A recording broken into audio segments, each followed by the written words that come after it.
Hello there, welcome to another edition of the Holiday and Cruise Clinic, the only programme on television that's purely dedicated to answering your holiday, cruise and travel related questions. So if you have one, a question, a query, a dilemma about going away anywhere, here's how to get in touch with us. We're on Facebook and Twitter, so if you go online and search for Holiday and Cruise Channel, you can connect with us, send us your questions to us that way. You can also look at our website, one of the best ways of finding out what we do, www.holidayandcruisechannel.co.uk. The clinic has its own page, so if you navigate your way there, send us your questions online that way. Or we welcome your postcards and letters by post as well to the Holiday and Cruise Channel, Cavendish House, Brighton Road, Liverpool, L22 5NG. Now, when it comes to jetting off on our jollies, it seems we just can't escape the dreaded stress and arguments at the airport or even a couple of days before then. It's never the best way to kickstart your holiday, is it? So how about exploring and preparing your airport experience ahead of your travels? Well, here to take us through those extra options is Lindsay Garvey-Jones from Holiday Extras. Lindsay, welcome back to the programme. Thank you. Now, we all say that our holiday starts when we go to the airport. We're all in that kind of, yay, we're off, thank goodness. What about making it a little bit extra and going to an airport hotel, for example, if you've got an early flight the night before? Perfect idea, and I do that myself as well. I did it in August when I went to Greece, and staying overnight in an airport hotel is the best way, especially if it's one of the hotels that have got a pool or a spa, and it helps you just to relax. And to be fair, I can't think of anything worse than being stuck in traffic trying to get to the airport for my flight, and I'm worried about, oh, am I going to get there in time? So it really helps to relax, isn't it? Yeah. And if you are not so well organised in the morning and you're rushing to get out, you know, it's not great. And you want to be kind of relaxed on your holiday. Yeah, you do. I mean, most people have a checklist, and it's like tickets, passport, money, if we got that. And to be fair, it's happened to me before. I've forgotten something, so it gave me that chance just to nip home and get it and come back, and it was my camera, so I was quite grateful for that. Yeah, so it's a necessity on your holidays, isn't it? Yes, definitely. Now, airport hotels, what are they like generally? Is the standard pretty good? Standard's excellent. We do quite a few of the named hotels people know, such as the Hilton, Crowne Plaza, we do Radisson hotels, and we also do things like the Best Westerns as well. So there's a great range to choose from, which will suit all budgets, really. I was going to say, yes, so you can go from your budget level up to as much as you want to spend. As much as you want to spend. You can book yourself a penthouse suite at the Hilton if you like. That'd be nice. Fabulous, absolutely. Well, we'd all love to do that. But the most important thing, of course, is to get there if you've got an early flight the next day, isn't it? Yes, it is, because you're all relaxed and you're ready to check in. I mean, what you can do as well, coming home, say, for instance, you've had a late flight getting in, or you've had a long-haul flight coming back into the airport, you might also want to stay in an overnight hotel. It just takes the stress out of driving home quite late or early in the morning. So. Do all airports, and I'm including the little regional ones in here, do they all have airport hotels these days, or hotels nearby at least? Yeah, in particular the big international airports, but slowly and gradually, most people now have got an airport hotel nearby. It just really helps. It takes the stress out of it. So yeah. And if you're not opposite the arrivals hall or the departures hall in your hotel, which a lot of them are very close to, if you're at one of the smaller airports, for example, chances are you'll get a minibus ride to the airport, won't you, thrown in? Yeah, most of them have airport transfers. Some of them are available on request. Some of them run 24 hours. It depends on how busy the airport is and how big the hotel chain is. If it's one of the small B&Bs just outside, it'll be on request. You'll probably get a private car, which would be quite nice. Very nice, yes, absolutely. And what about parking your car? Because chances are you're going to arrive at the hotel in your car. Are there normally deals for you to leave your car there as well? Yeah, and they are brilliant deals to have. It's great to get 8 or 15 days parking thrown in with your overnight accommodation. And 9 times out of 10, you park actually at the hotel itself. The other instances, you park off-site and then have the hotel, such as the one thing I can think of is the Radisson at Manchester. So, yeah. So would it be right in saying that if you were to price, roughly speaking, your long stay parking as against parking at the hotel and including a night's accommodation, there's not that much difference. There's not that much difference whatsoever. I'd love to quote you prices, but it very much depends on when, how long, which airport. But invariably, it's a very, very good value for money package to have everything thrown in and have your overnight hotel and your parking. Well, I think one thing that we've hinted at already is to be prepared, you know, kind of Scout's motto there, because something that we talk on this programme an awful lot about is researching your holiday before you go, before you set out the door, before you spend any money. Write down what it is that's important to you, because obviously people have many different ways of booking their holiday now. Yes, of course they do. There's many different ways in which to park your car as well. Some people like to park what we call the park and ride. Traditionally, that's the most common one, where you'll park your car, you'll get a transfer bus that will take you to all terminals at the airport. Other ways are the multi-storey car park and the long stay, which is the on-site car park as well. But one thing is growing very, very fast, and that's the meet and greet, which is brilliant. You just feel like a VIP, and you can just drive right up to the terminal, hand over your keys to our people. They'll park your car for you, indeed. And then on the return, your car's ready and waiting for you outside arrivals. The engine's running and everything's nice and warm, and you can just drive off and go. So it's great. I think that is a really good way. I mean, it's a bit of a luxury, isn't it? But one of those nice perks that means you don't have to, because quite often if you're going to Heathrow, for example, you might park up in a car park, that is if you're not staying, or even if you are staying overnight, might be a bit of a trek to the departure lounge. Indeed, so it's very nice to have that facility. You do feel quite special, and it's great value for money when you compare it to the others as well, so do try it. You hit the nail on the head there. Feeling special, I think, is what we all like to do when we go on holiday, isn't it? Now, thanks for all your questions that you've sent in to us through Facebook and Twitter. It's the Holiday and Cruise channel. If you just search for those on either of those Twitter or Facebook sites. And Beryl is one of the first people who got in touch with us when she knew you were coming in to say that can you recommend any hotels to stay either pre-cruise at Southampton, and also what are the parking options, of course, when you're going from Southampton? Slightly different, because we were talking about airports quite a lot there, but the same applies to ports. Yes, it certainly does. We've got some great deals down at Southampton if people want to stay in a hotel.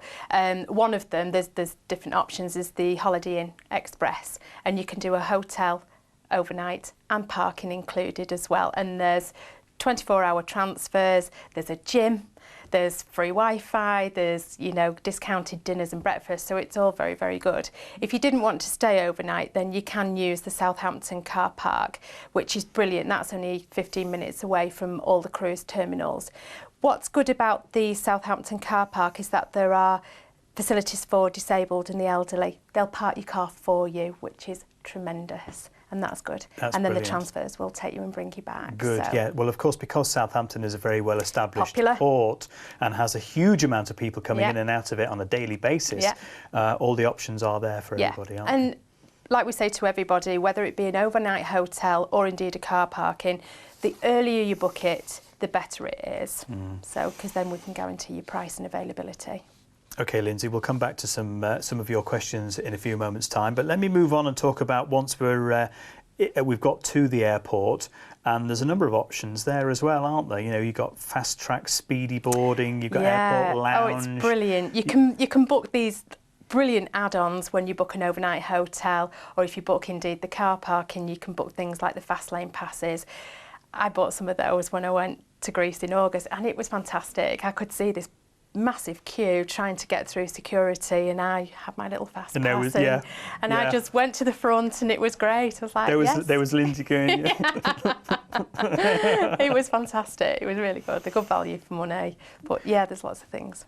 Is this something that you do every time you go away? Because it must be, you must think, well, this is so nice, you know, can I afford to do it? You know, you almost build that into your budget, do you? Yeah, absolutely. I mean, it's one thing, I think, once you've had it, you don't really want to stray away from it because it's given you so many benefits. You think, oh, I want to have that again and again and again. So yeah, definitely. When it comes to airport lounges, obviously they are of varying quality depending on whether you are, again, at a regional airport or a big international airport as well. Do some of these things come free, or can you negotiate them, or are they always paid for? They're always paid for. I mean, it very much depends on, you know, whether or not there's a discount and things like that. It's something you might want to negotiate with the agents or the call centre. However, 9 times out of 10 they're paid for, but I can't think of a better way than going on holiday with the start of a VIP lounge at the airport, because by the time you've queued up for food and you've spent the money, you might as well have sat somewhere quite luxurious and had scrambled eggs on toasted crumpets with a nice glass of champagne. Well, of course, because it's not just a comfy chair you're sitting in, is it, in this executive lounge? No. You've got free drinks and snacks, newspapers and all sorts of things to go and help yourself. Yes. And it's brilliant. They've also started to allow children into airport lounges as well, and we're finding that there's a lot of facilities now for the children, such as Nintendos and games consoles and things like that. There's even a Sky Electrics as well. Fantastic. Which I pushed all the kids out the way. And I was like, I'm having a go at that. Right, okay, moving on swiftly anyway. We'll come back to you in a second, Lindsay, because there's several more questions I want to ask you about, obviously, of course, to do with the extras that are you can get before you go on your holiday. But just let me remind you of our handy cruise guide. Here it is. Maybe we've whetted your appetite about getting away, flying to a cruise, perhaps a fly cruise maybe, or we've thinking about your first time guide to cruise holidays if you've never ever been before. It's absolutely free of charge, full of really useful questions and answers. 0871 423 4444 is our usual number for getting hold of a free copy. 10p a minute from a BT landline, or calls from other networks and mobiles may of course vary. One of the best ways of getting a copy, of course, is to go to our website www.holidayandcruisechannel.co.uk. While you're there, have a look round, see who we are, what we do, and have a look at maybe sending us a question to our clinic page as well. We'll have a quick break right now. See you in a few seconds with some more questions with myself and Lindsay.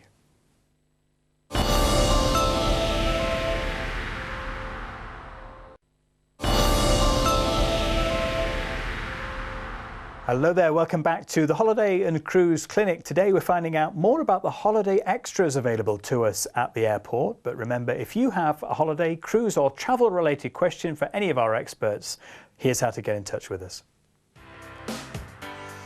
You can find us on Facebook and Twitter. Just go to either of those, search for Holiday and Cruise Channel, and you can get in touch with us through the miracles of modern technology. We also have a website as well, www.holidayandcruisechannel.co.uk. The clinic has its own page. We're all on there. Find out who we are, what we do, and how to send a question to us online through the website.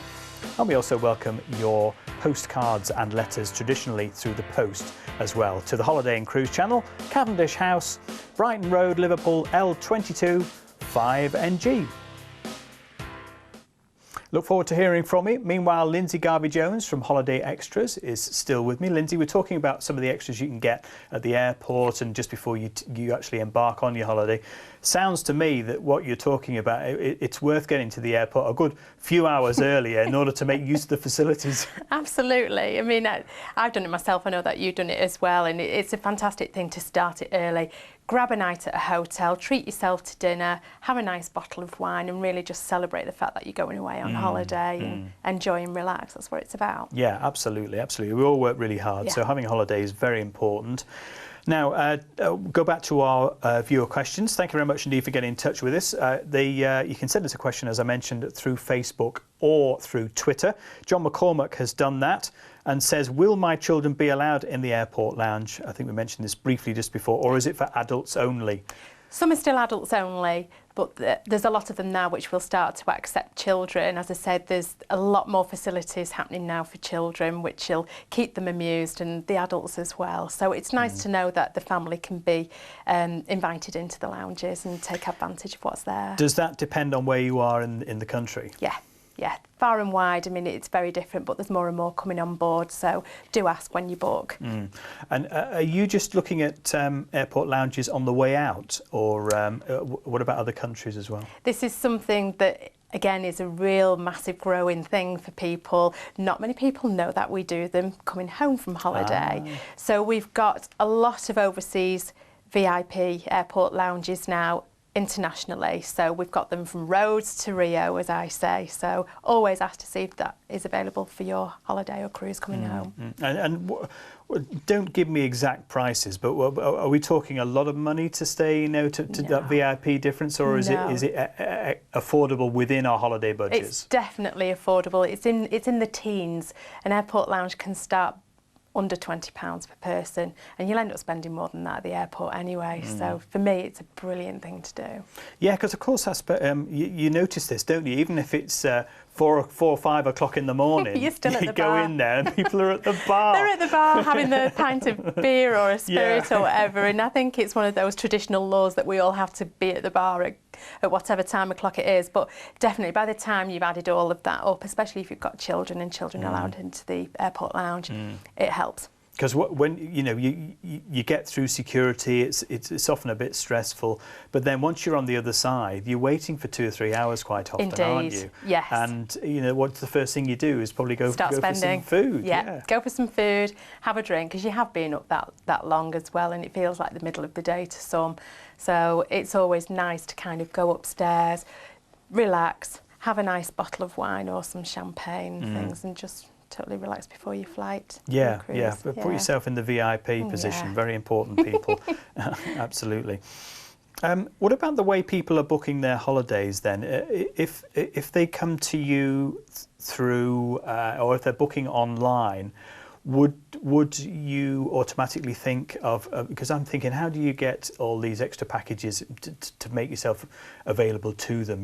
Through the travel agent, I can imagine it's a lot easier because they might suggest, do you want to book this airport lounge? But if you're making a lot of arrangements yourself, how do you find all these optional extras? I mean, you can find us online, and of course through the call centre here, and through travel agents as well. I mean, they'll always be able to recommend and give advice. It's always great to get advice as well before doing anything yourself. Okay. Make sure it's the right thing for you. Let's go back to our viewer questions. And David Renison says, I'm flying to America next year and just wondered what benefits would I get if I purchased an airport lounge pass compared to other guests? Well, if he's on a long-haul flight, he'll be allowed to go into the airport at least 3 hours, at the airport lounge, rather 3 hours before the flight. So then he's got 3 hours of relaxation, to chill out and just enjoy having that experience, because you can leave the airport lounge to go and do your duty-free shopping, and you will be allowed back in. It's not once you've gone, you've gone. No. So the earlier you turn up, the better experience you'll have. So, and also if you do happen to get delayed a bit, it's always at the airport's discretion. However, they'll normally let you stay in the lounge and take advantage of what's there. Yeah, because what happens when it comes to your flight being called? Obviously, there's the same screen arrangements, aren't there? Same screen arrangements, and also there's again, it varies depending on what airport, but you still get the tannoy announcement quite softly. Yes, because my brief experience of airport lounges has somebody, they often ask you where you're going and what flight you're on when you go in there. So they obviously need to know that if you're asleep in the corner, then they need to come and prod you to make sure you get well looked after. Yeah. No, that's the best way. Okay, brilliant. I hope that explains a little bit more to you, David. Thanks very much for getting in touch. And it's airport parking again from Sheila James. Thank you, Sheila, for this question. I'll be flying from Doncaster Airport next month. Is it possible for me to use your airport parking, or is it only available at larger airports such as London and Manchester? She can get parking. She definitely can. Yes. Robin Hood Airport has got airport parking there available for however long she needs it. Yeah. I would have thought it would be very unlikely for an airport not to have some sort of airport parking. Absolutely. But, people are going to turn up, aren't they? Of course so they are. So they're going to need somewhere to park, and if you pre-book it, the earlier you book it, the better it's going to be. You can guarantee space. I mean, even little Exeter Airport, which I flew from, we actually walk out to your plane. There's only about 2 departures a day. They have airport parking as well. And we can arrange that, and there's the new one down at Southend as well, London City. And if you remember, Liverpool Airport used to be tiny Speke Airport, and that's grown massively now. So, it did. What did you find it difficult to to keep the momentum going? You know, we're all tightening our belts. Obviously, it's I try not to go on about the economic situation, but it means that people are obviously looking for a bargain, doesn't it? Yes, it does. Is it harder for you to do that? No, not at all, because I think people, they know what they want. They know they have to pay for convenience. And the thing is that a lot of people like to travel to the airport. They like to park the car and have it ready for when they come back.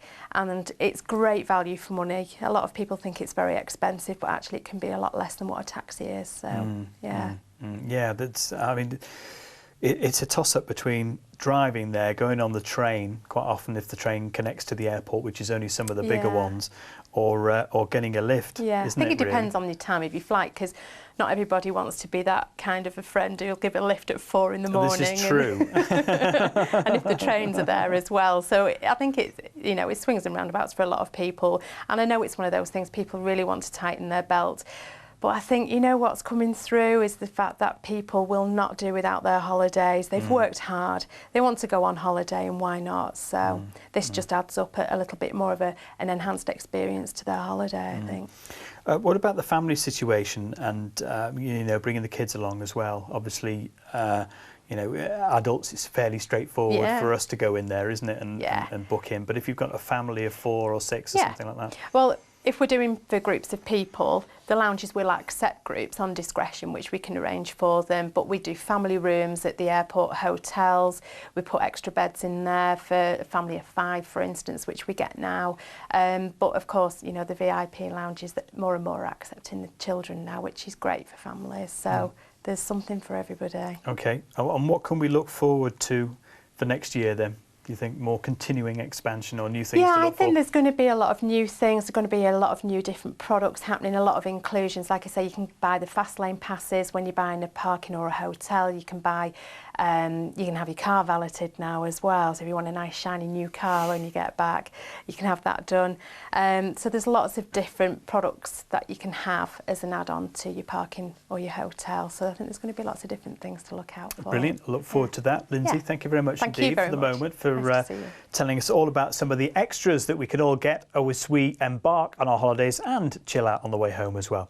Well, just a quick reminder again about our first time guide to cruise holidays. If you're going on a cruise or you want some answers to questions you've got, this will help you tremendously. 0871 423 4444 is the number you have to call to get a free copy. It costs you 10p a minute from a BT landline, but if you're phoning from another network or a mobile, a little bit more. They may vary. You can also request a copy through our website, www.holidayandcruisechannel.co.uk. Have a look at us, see what we do, what we're all about, send us a question, get hold of a copy of the free booklet as well.